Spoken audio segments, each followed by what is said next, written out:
Hello friends, आज हम लोग बात करने वाले हैं wealth secret number 8। Secret number 8 के बारे में ऑलरेडी मैंने डिस्कस किया है इसके पहले वाले वीडियो में, बट उसमें मैंने आपको 9 टूल्स बताए थे। तो वो 9 टूल में से एक टूल अभी आज उसके बारे में ज़रा विस्तार में हम बात करते हैं कि इन्वेस्टमेंट, ये पहला टूल है, फर्स्ट टूल है वेल्थ क्रिएशन का इन्वेस्टमेंट। तो इन्वेस्टमेंट जो है वो उसका प्रिंसिपल्स क्या है, सिद्धांत क्या है। सबसे पहले आपको इन्वेस्टमेंट के रिलेटेड कुछ बातें आपको समझना बहुत ज़रूरी है। तो सबसे पहला, एक लिक्विड एसेट और इललिक्विड एसेट, इसके बीच में आपको कंपैरिजन करना बहुत ज़रूरी है। आपको ये भी पता होना चाहिए कि लिक्विड एसेट कितना होना चाहिए, इललिक्विड एसेट या फिक्स एसेट्स कितना होना चाहिए।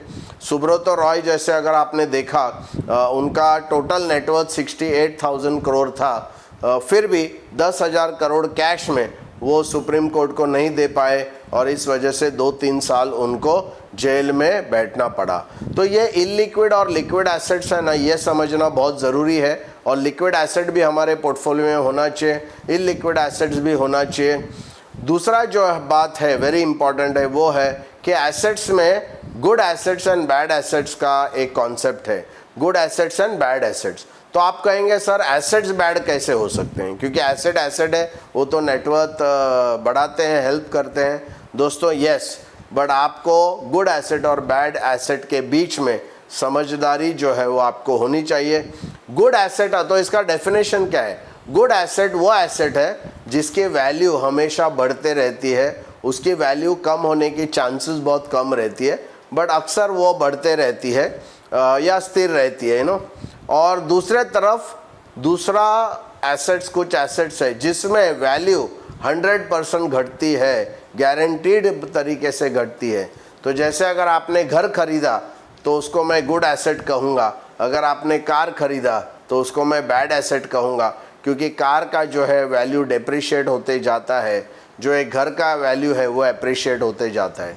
उसी प्रकार से लोन को भी गुड लोन और बैड लोन कहते हैं, तो लोन्स में भी कुछ गुड लोन्स है, कुछ बैड लोन्स है।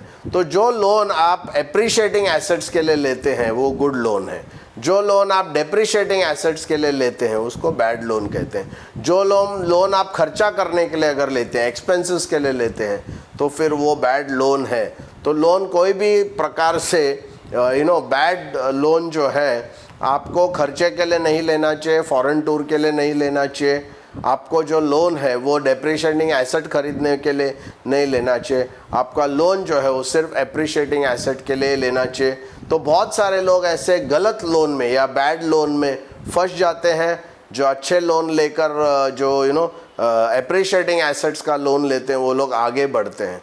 उसके अलावा और एक कॉन्सेप्ट है जिसको हम कहते हैं पर्सनल कंजम्पशन एसेट और इनकम प्रोड्यूसिंग एसेट्स। तो ये दोनों के बीच में भी आपको फ़र्क समझना बहुत ज़रूरी है, क्योंकि जो पर्सनल कंजम्पशन एसेट्स है उसका मतलब है वो एसेट में आप रहते हो या वो एसेट को आप खुद यूज़ करते हो, जिसमें आपको कोई इनकम वो जनरेट करता नहीं है।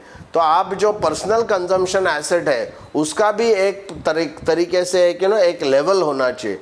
कहीं बहुत ज़्यादा लेवल पे आप अगर पर्सनल कंजम्पशन एसेट्स अगर खरीदेंगे तो शायद आपका वेल्थ क्रिएशन का जो है वो मैटर भी फंस सकता है और आपका कैश नेटवर्थ का वैल्यू भी बहुत कम हो सकता है। उसके सामने अगर आप इनकम प्रोड्यूसिंग एसेट्स अगर खरीदते हैं, जैसे अगर एक बहुत बड़ा घर खुद के लिए खरीदने से अच्छा आप 2 फ्लैट अगर खरीदते हैं, एक को अगर आप रेंट में देते हैं जिसमें आपको इनकम मिलता है और दूसरे में आप रहते हैं, तो ऐसे कुछ बैलेंसिंग आपको करना पड़ेगा। ये ऐसे करने से, एक 6 करोड़ का फ्लैट लेने से आपका इललिक्विड जो एसेट है वो काफ़ी बढ़ जाता है, पर्सनल कंजम्पशन एसेट बढ़ जाता है, इनकम प्रोड्यूसिंग एसेट नहीं होता है, प्लस आपका कैश नेटवर्थ जो है बहुत ही नीचे हो जाता है। बट अगर आप ऐसे 2 फ्लैट ले लेंगे तो आपका 3-3 करोड़ का अगर 2 फ्लैट लेके एक अगर आप रेंट पे देंगे और एक में अगर आप रहेंगे तो एक बैलेंसिंग फैक्टर होता है, आपका कैश नेटवर्थ भी बड़ा रहेगा, ज़्यादा रहेगा और आपका इनकम प्रोड्यूसिंग एसेट भी होगा। देखो छोटी बातें हैं, बहुत छोटी छोटी बातें हैं, बट छोटी छोटी जल की बूंदें सागर को भर देती है। उसी प्रकार से ये वेल्थ क्रिएशन में छोटी छोटी बातें हैं। दूसरा एक है guaranteed return and high risk high return investment.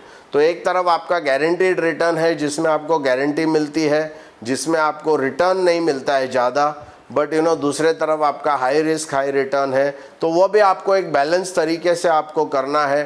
Total high risk high yield में भी नहीं जाना है और टोटल आपको गारंटीड में नहीं जाना है, वो भी बैलेंसिंग करना है, ताकि आपको कुछ फैक्टर ग्रोथ और कुछ फैक्टर रिस्क जो है वो लेना है। तो ये जो बातें हैं अगर हम इसको कंसिडर करते हैं तो देन डेफिनेटली टूल नंबर 1 आपके ध्यान में आ गया, आपको समझ गया, और आप आगे चलकर ये तरीके से अगर अपना फाइनेंशियल और अपना पूरा लाइफ को अगर प्लान करेंगे, आप काफ़ी वेल्थ बना सकेंगे।